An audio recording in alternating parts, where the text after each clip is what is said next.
For those joining online, my name is George Benaroya.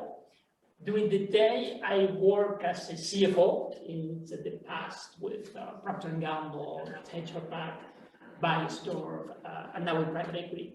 Now, once per week, I get to do something I love, and that is to teach this finance class here at NYU. What we do is each week, we pick one subject to speak about regarding a company that the students chose. So this semester they picked Estée Lauder, and then we look at how companies use finance in real life. So for example, the first week we look at headcount. How many people are we going to hire next year? We look at severance in Europe and in the US, and we ask ourselves, should we learn things from other countries?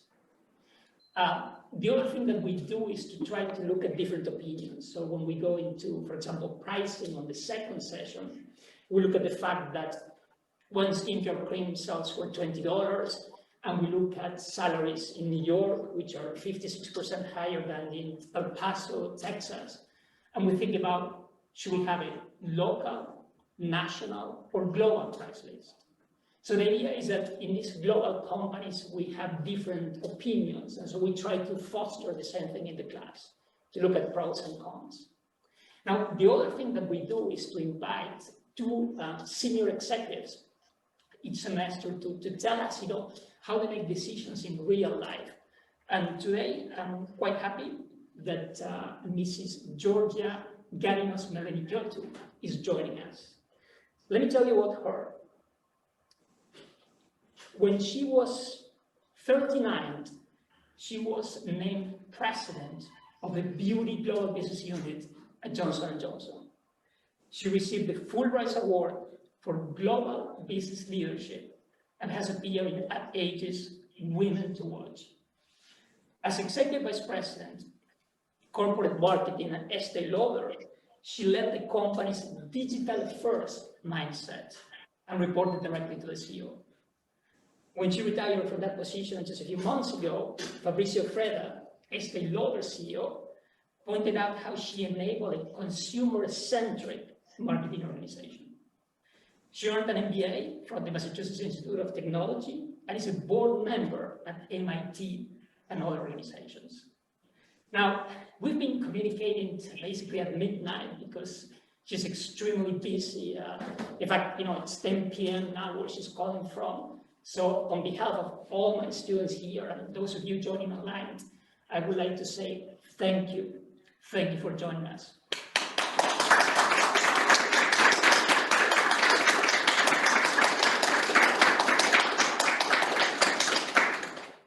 I wanted to say thank you, George. Thank you for inviting me.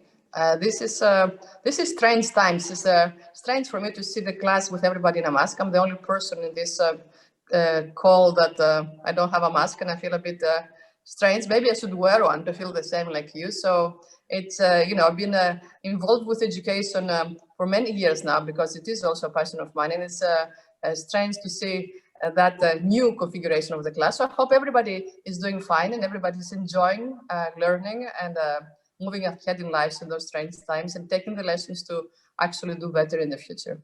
Thank you for inviting me. You're welcome. Well, we came up with a creative idea, so we have made a short video without a mask that we'll show you later during the presentation. I guess one of the first questions that many people have is, as a business leader, what did you learn from COVID? Well, that's a broad question, but I guess a very good one. So yeah, there's many things I've learned as everybody else from COVID. I wanted to say the 3-4 big things.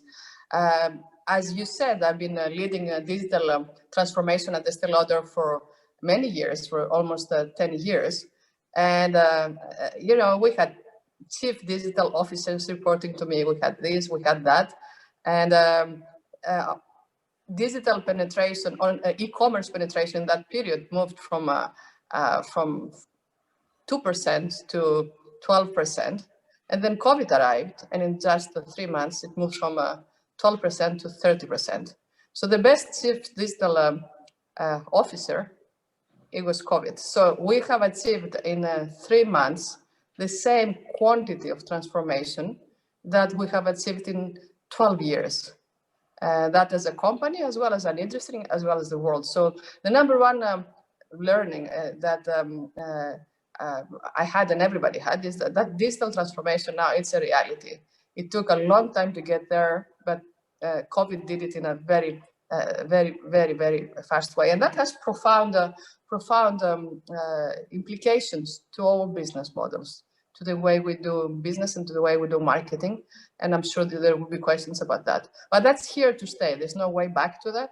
It will never be 100%, but online and digital now, it is a big part of the consumer journey, and it will be there to stay and get even bigger. The second thing I've learned that is that in moments of crisis, all of us humans and the consumer, because consumers are humans, we go back to trust and we go back to big brands. In the decade before, we had the phenomenon of the so-called indie brands, smaller brands becoming the challengers for big brands. And the new brand introduction was a big part of the game. And in the COVID period, the small brands suffered. The consumer went back to the big trusted brands and the known products. Because, of course, in the midst of the pandemic, the loss of trust because of the fear of life was such a big event. And I've learned that innovation, it is crucial because the consumer, as in the past, wants even more news, but not necessarily on new brands and new products, as much as bringing more innovation to the core products. That was particularly in the period of lockdown a reality, but even so today. The same applies to categories. So makeup and hair care, and fragrance didn't grow, actually went down, while skincare and hair care went up, which makes sense because people stayed at home.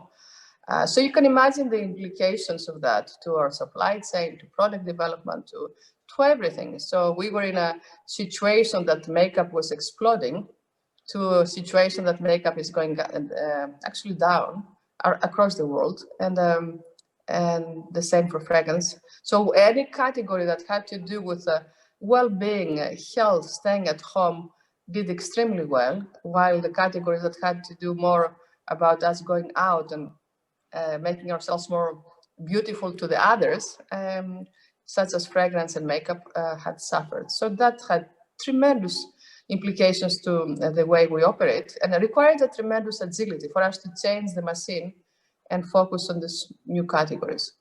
Now, the other thing that really surprised me more than anything is that, I mean, the world is global. So the pandemic started in China, then it went to Europe, then it went to the West Coast in the US, then to the East Coast, and then to the West Coast, and now in the central part of the US. So there have been 5 different phases of this.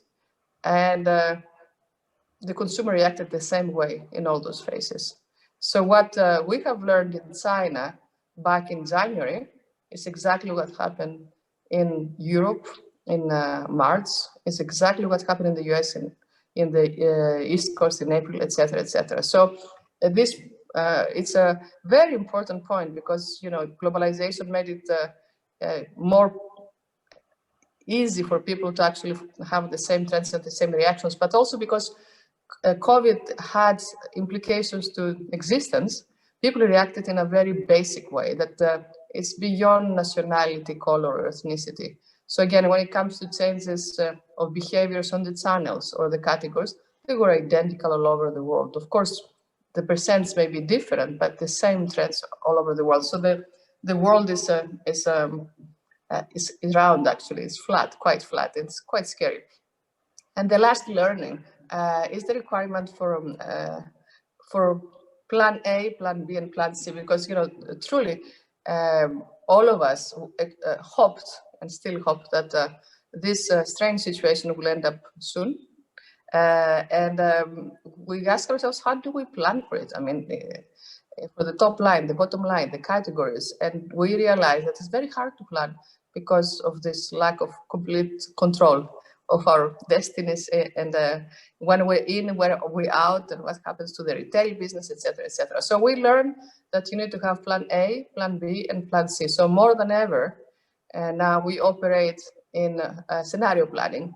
And that requires some mental agility and flexibility that is here to stay, I think. So again, that's something that we always talked in the past, but now it's happening. So all the things I talked about, they are not rocket science, and many of them existed in the past, such as the digital penetration growing, etc., etc. So COVID increased things that were happening before, accelerated some of those trends, and in many ways, whatever was a good trend did better, and whatever was a weakness actually became a catastrophe. So again, that's the headlines. Anything else you want me to talk about with regard to that, George? I suppose, in a world that is moving so rapidly due to what you were saying, the digital and things like COVID and so on. Now we have all these startups, right, which are able to work much faster. And, in global companies, we invest in them and so on.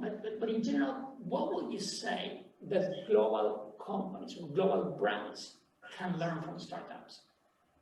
Yeah, well, it's what you just said, George.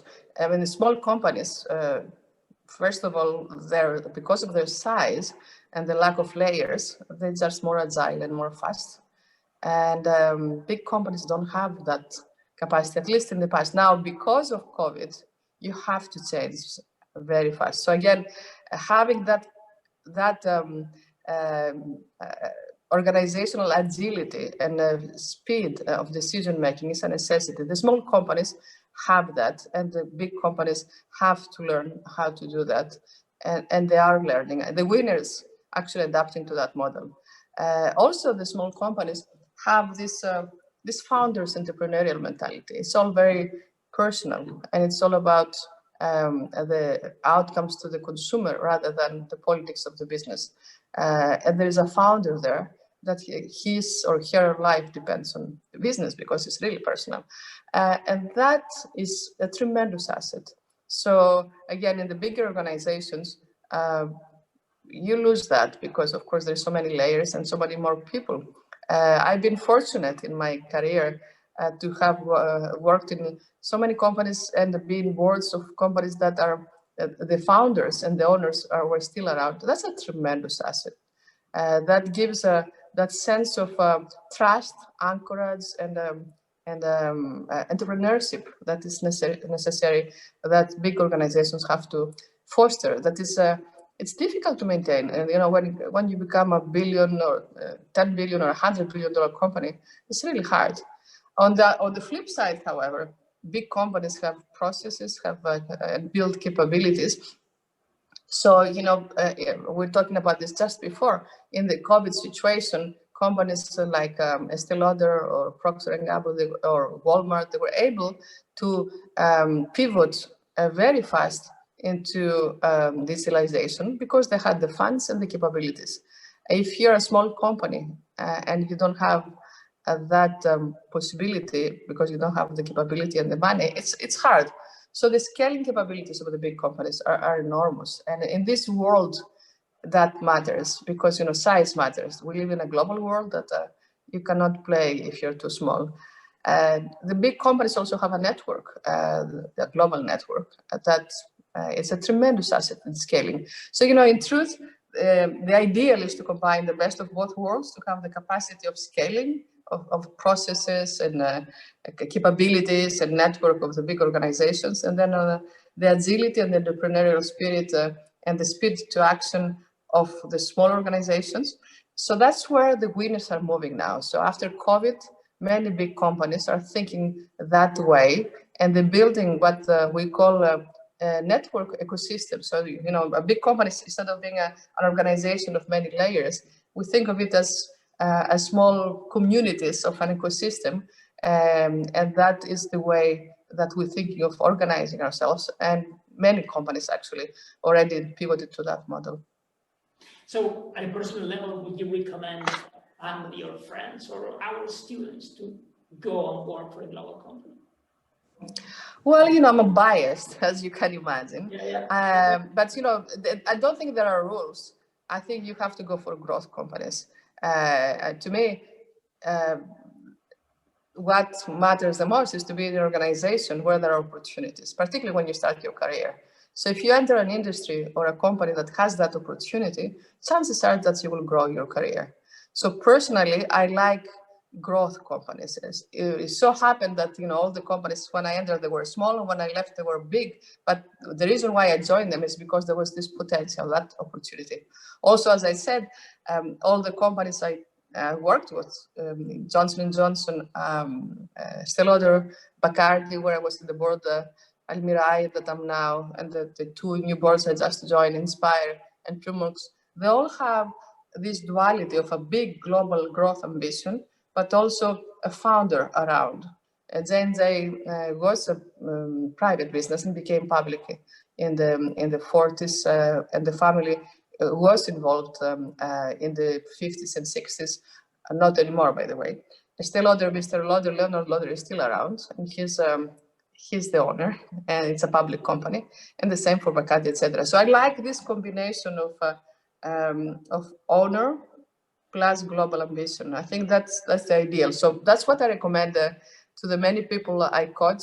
If you find companies that are in the growth area, and if they happen to have a mentality or culture of entrepreneurship and global ambition, then go for it. Of course, at the same time, those companies bring family values that are dear to me, and that was another criteria. But again, that's personal. Go for the growth, go for the wins. If there's no wins, life is very hard. If you have to deal with a declining market every day of your career, it's quite hard. It's not fun. This question is from Rebecca Salinas, Nikki, and she says, does the use of influencers in the cosmetics industry have a shelf life? Well, that's a very good question. I do remember that when the influencers, as we see them today, started growing 8 years ago, there was this belief that they're not here to stay, and they're just a phenomenon. The truth is that influencers are here to stay. And there are several good reasons for that. First of all, the advocacy model, what we call the word of mouth, was and still is the most effective business model in marketing. People believe other people more than they believe corporations. People trust other people. So when people tell you, oh, I did my hair like this is my tip, people like that. So this person-to-person, human-to-human model is more authentic, and people trust that. And particularly now with COVID, it's even more so. The social media also have amplified that. And the phenomenon of social media is here to stay. I don't think we're going to see social media disappearing from our lives. There's, of course, many negative sides of social media. We're going to have a separate discussion about that, but there's also positive. As a media channel, the amplification of influencers through social media, it is a very efficient model. So as a media channel, as a media model, it's very cost effective. So corporations like that. If you have a good story, that story travels very well in social media. So it is efficient because of the word of mouth, effective because of the word of mouth, and efficient because of the social media. The third reason why this is here to stay is because always was the case. And because in the end of the day, all those influencers, not all of them, the successful ones, are good marketing people. Think of Estée Lauder. She herself was an influencer in her time. So again, those are people that understand consumers. They have great ideas. They create their own businesses. Many of those influencers became successful business people. So the ones that are good, they're fundamentally good marketing people, and they create value by understanding the consumer and speaking their language. So for those reasons, I personally think influencers are here to stay. Of course, not all of them. There's many that have become a trend and fad, and they will disappear. But the ones that speak the language of the consumer, leverage social media, and are good marketing people, they're here to stay. This is from Caroline Arnos, behind me, and she says, Hi, Caroline. How can premium brands embrace digital without compromising mystique and stature? Yeah, that's a very good question, but I was not around Estée Lauder when William Lauder, who's the son of Leonard, decided to take the business in e-commerce 25 years ago. But I do know that it was a huge debate because at the time, being a prestige business and launching an e-commerce channel, it was considered, to say the least, an oxymoron because e-commerce was considered for mass. William was perhaps criticized today. We say that is the biggest strategic move that made Estée Lauder so successful today, just because we had that advantage. And why is it so? Because in truth, digital is an enabler. It's not anything else but an enabler. So whatever you do, it can help you do it at scale better and faster if you know how to deal with that. So, the business model of Estée Lauder, as you say, Caroline, is that of aspiration. That comes with a combination of storytelling together with a service model. We call it internally high touch, is the one-to-one service model. And of course, married with extreme quality of products. So the three together create this aspiration that people look up. Now, the problem of that is that it was very limited to few locations because, when it's direct, it is very, very limited to how many people you can have to give that direct model. So digital allowed Estée Lauder to give access to this model to 7.3 billion people. And also because of the capacity of digital now with big data to provide personalization, the service model is actually better because it's adapted to the specific needs of the specific consumer and married with a physical channel. The two together in a complementary way provide a so much better experience. And then, in the end of the day, however, it's just an enabler. In truth, what makes the company successful today, it is the creativity of people. And that is the big driver of storytelling and aspiration. And that no machine can replace. However, the digital capability allows us to produce huge quantities of content and good quality of content, which we couldn't just 10 years ago. You can only imagine the company now has a portfolio of 36 brands, and you need to feed the beast on a global basis. The quantity of storytelling is huge. So now the digital capability helped our creative teams to make themselves, their ideas, to scale them and have so many different executions so fast that we could not even dream. I entered the consumer good business 42 years ago.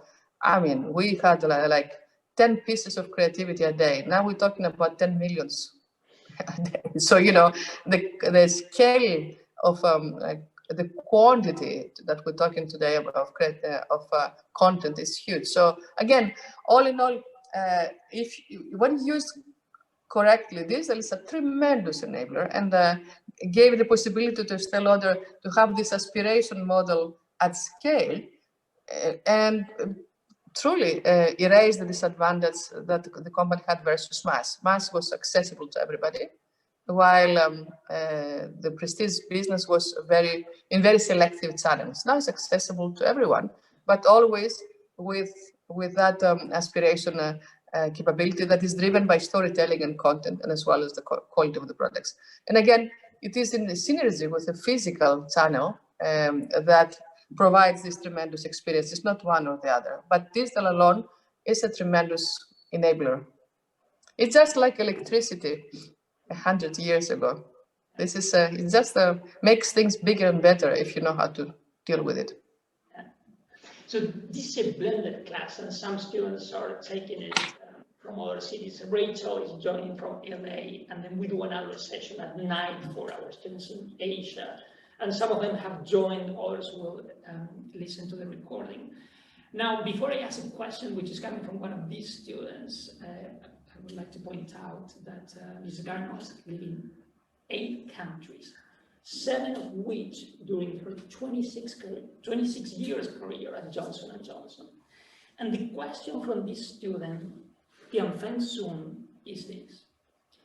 As an international student, I'm curious about the differences between working in Europe and America. And also, do you think that working in different cultures would help us understand consumers better? Yeah, well, this is another good question, and this is even more relevant today than it was 40 years ago when I started my career because of globalization. But I have to say, I was in that mindset since the beginning of my career. I wanted to have a global career out of curiosity, basically. It was not a business plan. I just wanted to learn about other people. And yes, it's true that when you live in other places, you really become more open and you become more empathetic and you understand the consumer, the people so much better. It's different when you go for a week vacation versus living in a place, trying to speak the language, invite people in your home and see how they live. And that makes you so much more empathetic because in truth, you understand that deep down, we all humans and we all want the same things. We want to have good lives for ourselves and our kids, and we want to do well. Nobody wakes up in the morning to wanting to do bad. So this notion of openness and empathy comes as a tremendous reward of that global life, if you see what I'm saying. On the business side, there's no doubt that living and working in different places provides a tremendous competitive advantage for careers because you understand better, not only the consumer, but also the business practices. And as you understand them, you make them travel from one place to another because every country, every culture has something to add. We all are similar, but yet we have our own specificities, our own cultures, our own beliefs, and that makes us very good in certain areas. So as a business leader, when I move from one country to another, I have this tremendous asset of building that repertoire of best practices, which they travel with me. They're in my brain, they're in my heart, and they become my business practice, but they become my judgment. I do advise everybody to do that. I see nowadays very few Western people, kids of your age, going to Asia, and I think that's a mistake. In my time, people would come from Europe to America for that reason, and now I encourage everybody to go to Asia. There's no doubt that the energy is in that part of the world. I tell my kids, if you don't spend a big part of your career early enough in Asia, how can you be a global leader? Because that's the place of the world that the growth is coming from. So again, yes, it is a tremendous asset, both personal as well as business, and I strongly recommend it. And it has been a tremendous journey for me and my family. So what we did is we opened this seminar to others to get a wider audience. There are over 100 people registered. Now this question comes from another one of our students in the evening class, Leila Rojas, and she says, how can we lead or influence others without being in charge? Yeah, that's a very, very good question. I have to say, I hear that question by many women primarily, not so much by men. And I have to tell you, in my generation, and I hope less in your generation, ladies, there was this fear that there is a contradiction of power with grace, and that's not true. That's not true. So again, there was this skepticism that as a leader, as a woman and leader, if you become powerful and you make decisions, then you lose your grace. And many women thought at the time it's better to have the influencer role rather than the decision maker. And I don't think that's your question, by the way. I'm just saying in general, in my generation, women had this struggle of finding the right balance of power and femininity. And this new generation, the generation of my daughter, has proved us completely wrong. You can be the most gracious and feminine person, the happiest woman and mother, or whatever you want, and lead the organizations.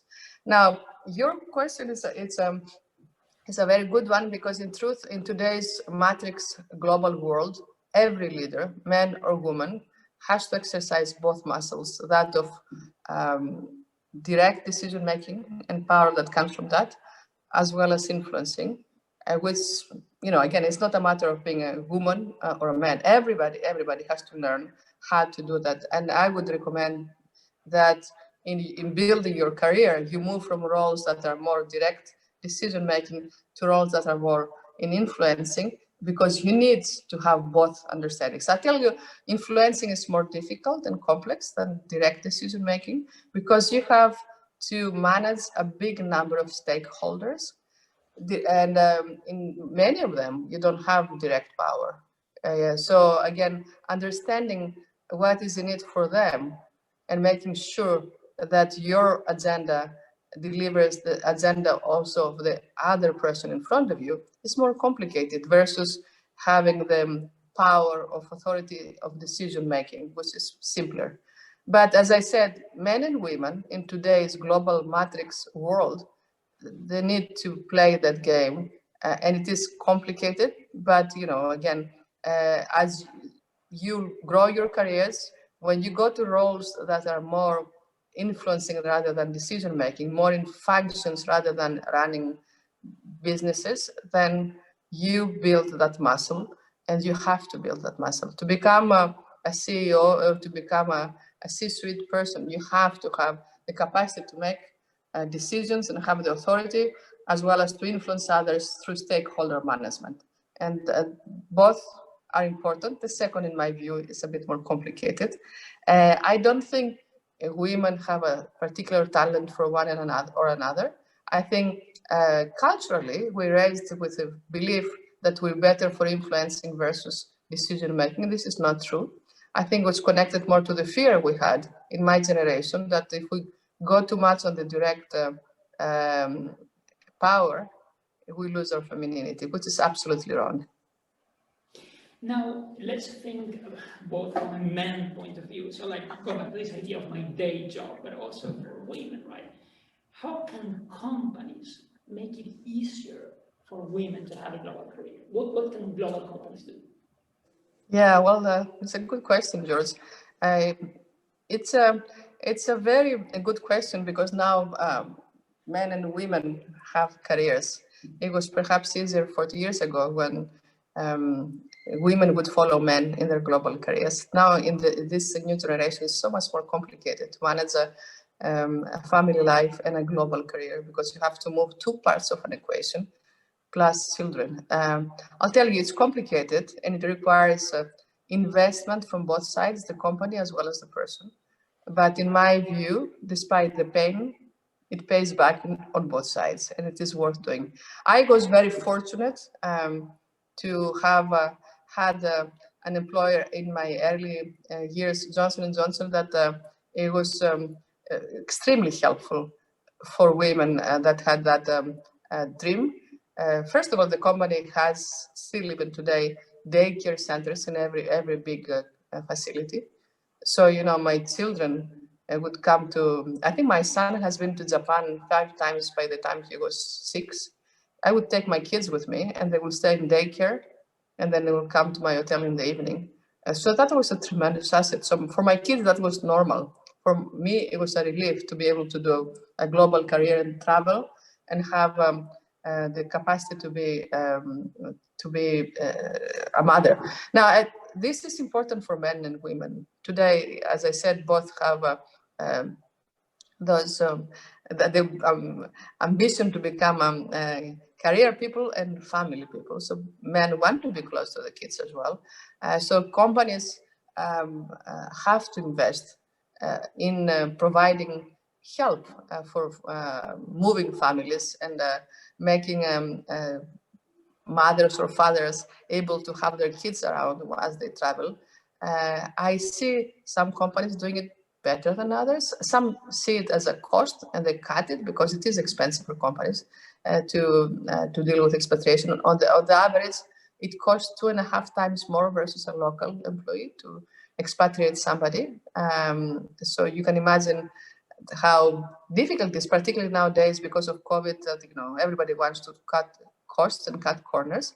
I tell the people that I coach, I would move even if the company wouldn't cover the expenses, because in the end, it was such a tremendous asset to my career development and to my personal growth and to the growth of my family. So it paid back. So it's perhaps a good investment. As I said, it is a good investment from both sides, but I'm a bit puzzled to see that some companies cutting that. I think today the world needs that more than ever, and I would encourage you guys to actually do it earlier than later, because corporations now, when you move at later stages of your career and you have a big family, they see the cost and they get a bit scared. So the earlier you do it, the better it is for both sides. And when you have young kids, it's so much easier also. So yeah, it's a very good question. It is becoming a big debate nowadays in the boardrooms. And again, exceptional talent moves, but I think we should open up to have more people moving. I think some companies do better than others. I think also some countries do better than others. I see, again, in Asia, you have a lot of movements to the West. I don't always see the opposite from the West to Asia. So that's something that intrigues me and bothers me, both because people don't want to go and work in Asia from the West, and also because the corporations don't want to make this investment. So I think we should change that from both sides. I don't think it's a responsibility of just of the company. It's a responsibility of the individual. I knocked the door and I said, I want to move. I don't want to stay in the US. I don't want to stay in Greece. I want to work in different places. So I pushed for that, and I made sure that people knew that I wanted that, and people knew that I would do it anyway, with or without the company, because it was so important to me, and I highly recommend it. But it's true, George, corporations could do more, and it pains me to see that in the COVID cost equation, that debate comes up again, the cost debate, and it is an important one. Globalization means that we get to know each other, and the only way to get to know each other is by living in each other's places, and that means global careers. Yeah, as you said, I mean, you and I, we both believe in the concept, right? But it's up to prove exactly. There is value in best practices and things exactly. Like that. We debated that even within the US because of something that's... Now, just to finish up on this discussion on how do you do it, in my specific case, or beyond the companies, it was also, moving a family. It is, it's very complicated. And having a husband also, to start with, my husband had his own career. So we had our own rule, which I share with everybody that I coach. So the rule we had for 45 years now, no, 40, because I've been married for 38 years, so I cannot be 45. Every 5 years, one takes the leadership. In other words, 5 years is for me to decide where we live, and 5 years is for Philippe. So the center of gravity moves. Just to give you a practical example, when I came to New York to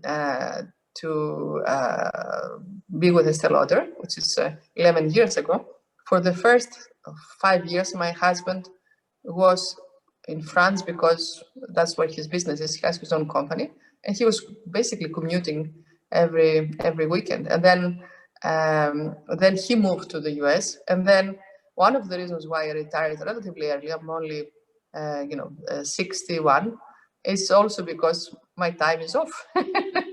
So now it's his turn.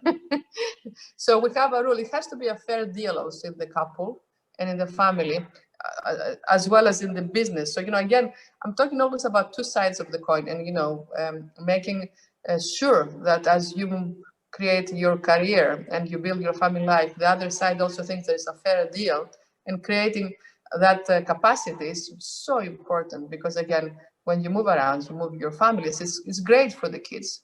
The kids grow, but husbands or wives also have an existence. They have their own careers. So there has to be a way for them to feel that, it's worth it for them to to pay the price. And again, in our case with Philippe, it was this simple rule. Every 5 years, one has an advantage and the other has to take the pain. And it worked because in the end, the person that was taking the pain knew that it was, the return comes up later. That's very clever. So this question is coming from many students, and they were saying, I want to make a difference in the world, foster inclusion and diversity. Should I work for a global company? Yes, absolutely. Because, more than ever today, we actually, thanks to COVID again, and I didn't talk about that in the beginning, the fundamental change in our mindset as consumers, as people, as employees and as business leaders is that we understand more and more that purpose and business have to be married. You cannot just go for profit. If to be a successful, sustainable, long-term business leader, you need to care about both, and those two agendas have to be integrated. So if you want to drive purpose, the chances are you'll have the capacity to do that more in a good global company more than ever. I'm not saying that all companies are purpose driven, but the good successful companies more and more, and now with COVID even more, looking into that with more care, and they all know that unless you are purpose driven, then you will not be sustainable for the long term. And most good corporations, George, they're putting in the bonuses of the top executives, a big chunk, sometimes 1/3 of the bonus related to that other criteria. Because the best way to change behaviors of people is by making sure that they're paid on the basis of those KPIs. So many companies now introduce purpose-driven criteria in the bonus of highly paid employees and top executives. So that I think is the right thing to do. So a big company, gives you again the scale. So if you have the good values, if you have the good ways of thinking about remunerating not only business profitability and value, but also what do you do to the world and making sure that people paid accordingly, then you can do more things to improve the world if you're in a big company. Just to give you an example, in Estée Lauder, I think with every one of our brands, we have a purpose.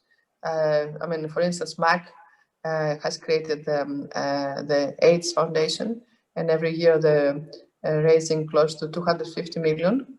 Estée Lauder is leading on breast cancer. Each of our brands has a purpose which is linked to the brand DNA, and the consumer participates on that, and every one of the brands has a special period in the year where the consumer buys some of our products and the profit goes to those good works. So you can imagine the impact you can make if you're in a big company, because $250 million for the AIDS Foundation is a big number. If you are in a small company, you don't have that capacity. I say that to my children also because this, particularly the new generation, they want to change the world. Thank God, because somebody has to do it. I think our generation has been a bit more reckless, George. So thankfully, the younger generation is better than us. But very often young people are dreaming that they can do that without the money. No, you need the money to change the world. And I think the best way is to find a company that marries purpose with business, and those companies exist. And they provide you with the means and the scale to actually change the world, which small companies unfortunately don't have. Georgia, this question is more, from a personal level, I would say. So Michelle Warman, and she says, if you could... Hi. Hi. if you could give your younger self your best piece of advice before entering the workforce, what would that be? Oh, if we start with that, we'll stay the whole night. I can give a lot of advice to myself. I tell you, I've been coaching women leaders for many years now, and I have a big group of women that I coach. And I always tell them, in the end of the day, it is about your journey, and you have to drive it. In the end of the day, it is about your life. It's not just the business life. But in truth, the three advices I give to everybody, and I would like to have given myself, if I was coaching myself when I started, when I was 20, is, number one, take risks early and trust your gut. The only regret I have today is about things I did not do. I have zero regrets about whatever I did. So, you don't want to have any regrets.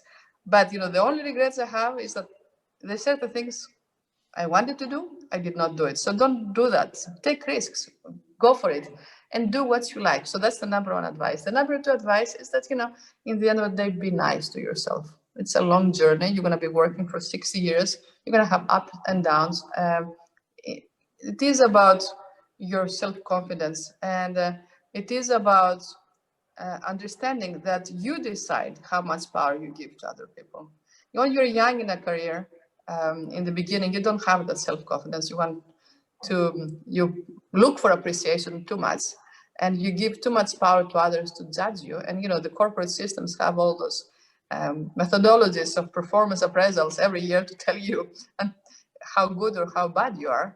And take it with a grain of salt. this is that learning is not there to judge you, it's there to help you improve. And again, that's my second big advice.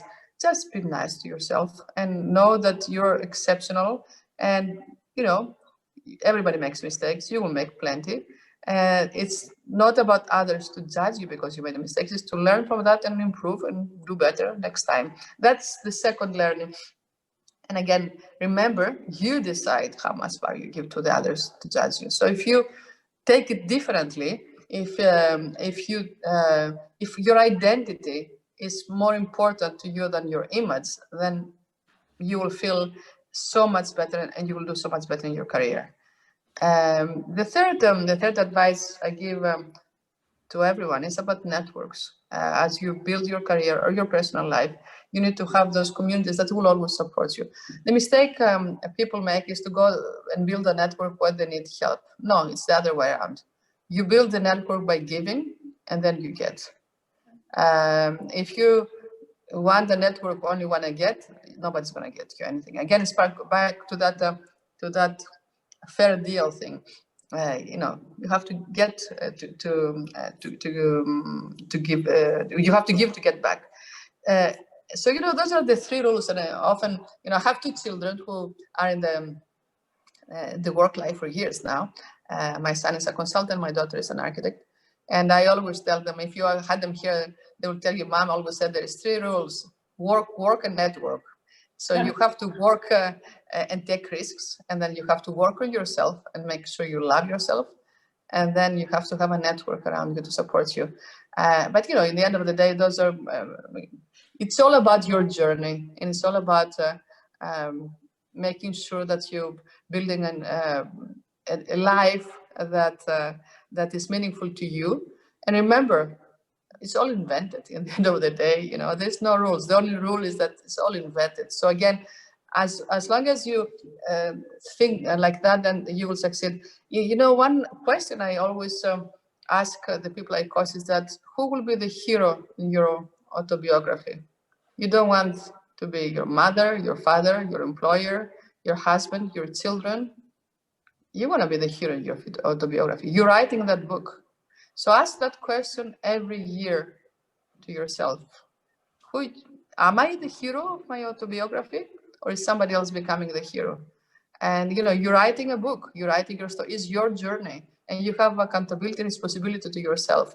And again, that's a tremendous responsibility. So you have to always understand the context and you have to understand how you can position yourself to win. You have to take the risks, and but you have to love yourself, and you have to have people around to support you as you take those risks. But it's your journey, and you're gonna be the hero, nobody else.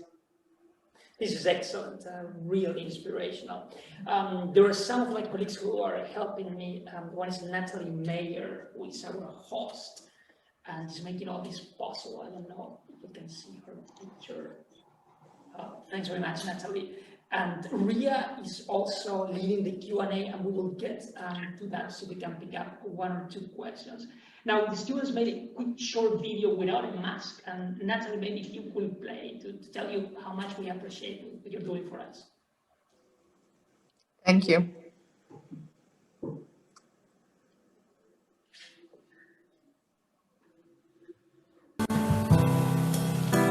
This is Georgia Garnas-Galinokotou. This is what our students are thankful for. I'm thankful for you sharing your knowledge about premium brands, embracing digital without compromising mystique and stature. Giving us information about cosmetics industry to understand what we could do as a marketer. I'm thankful for the opportunity to learn about your use of influencers and what you believe to be the future after influencers. Thank you for sharing with us your experience about what marketing strategy you took to winning customers from competitors. What kind of marketing analysis you might conduct before launching a new product. Speaking with us about your experience in product and corporate marketing.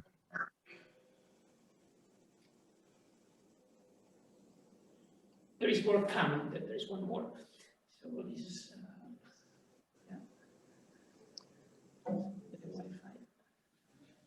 Yeah, there is a Wi-Fi glitch. Huh? My apologies. No problem, Natalie. It's excellent. so we can I see like that. seeing that video because, you know, I like in those situations to have a dialogue. So having a monologue by my side and not seeing your faces, guys, it's the limit of digital, right? No, this is the proof.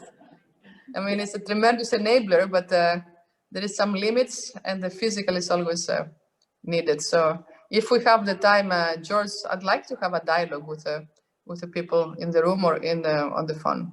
Of course, that means that, you know, we will have a chance to invite you again, and we'll be delighted. Maybe meanwhile, Natalie, what we could do is, Ria, would you like to share some of the questions which are coming from the audience?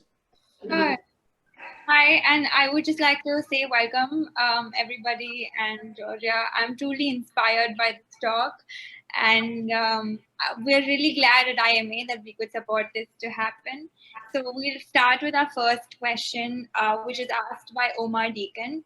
It is that you mentioned how you at Estée Lauder have realized that growth is flat on the way consumers react to global pandemics, regardless of where they are. In that sense, how do you at Estée Lauder or such big companies manage balance of leveraging on the scale you can achieve, but also staying locally relevant to the consumers? Beauty industry, this is a major challenge, and how looking good is different for everybody across the world. Yeah, well, it's a good question. Of course, looking good is it is different across the world. It's not we have the same basic fundamental needs as human beings, but in truth, we have also the cultural nuance. So we have large teams in every market, and local marketing teams and consumer insights teams that are in the big countries and in the regional organizations, and then they are working very hard to inform our people in the headquarters in New York about those insights, and those insights become the input to product development, to content development. So it is a two-way train, as I would say. There is bottom up and top down, but in the organization design we have at Estée Lauder has a lot of talented people in the affiliates, and that work on the consumer insights teams and the marketing teams, and they provide the input to the global teams in New York to create the products that we need to satisfy those consumers. We also allow for some local developments, although the global approach, it is our priority because prestige brands want to present themselves in a global way.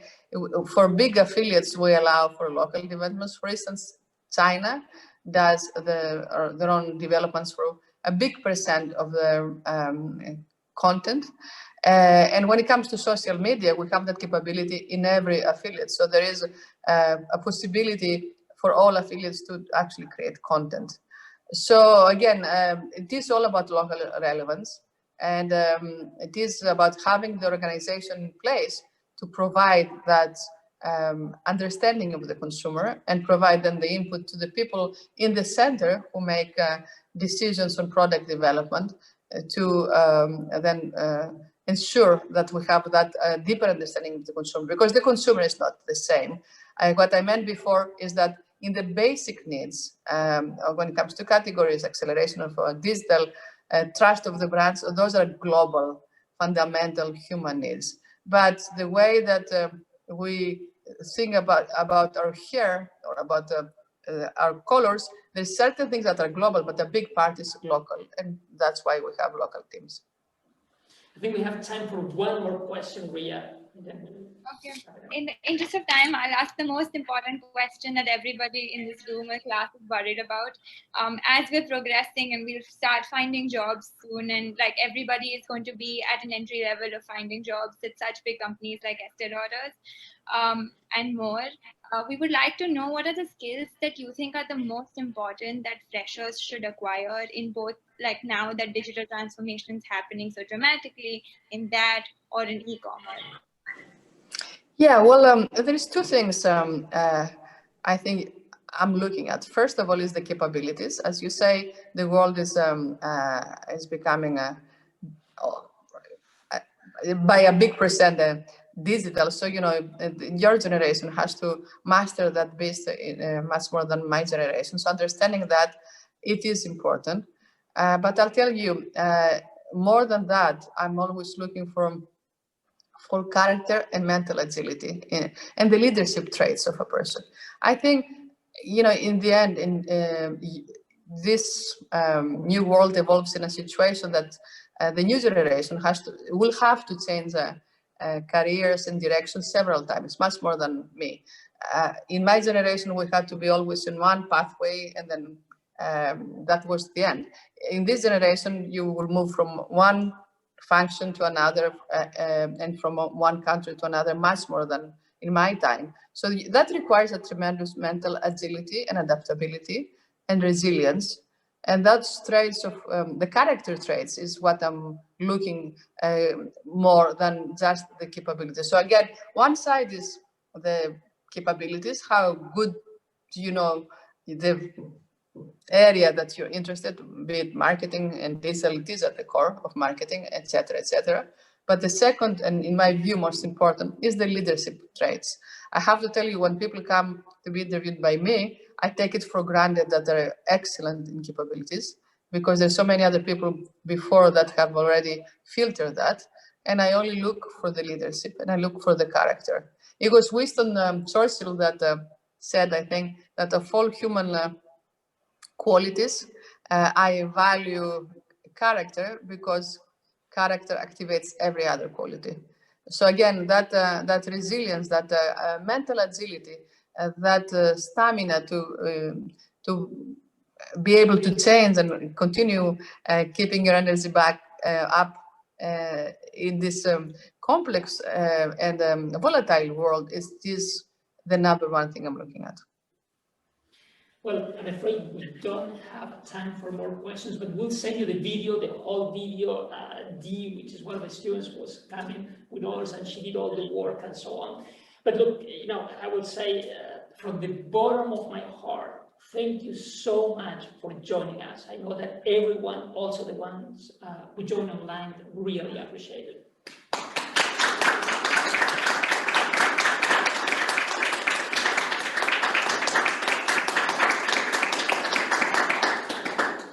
Thank you, George. Thank you, everybody, and thank you, George, for inviting me. And you know, again, I wish we had the chance to have a face-to-face exchange, a dialogue more than just a monologue. So again, I'm sure that in the future we're going to have that chance. So thank you for inviting me, George. Excellent. Thanks again. Thank you. Thank you, everybody, and have a good continuation of your day. You too. Bye.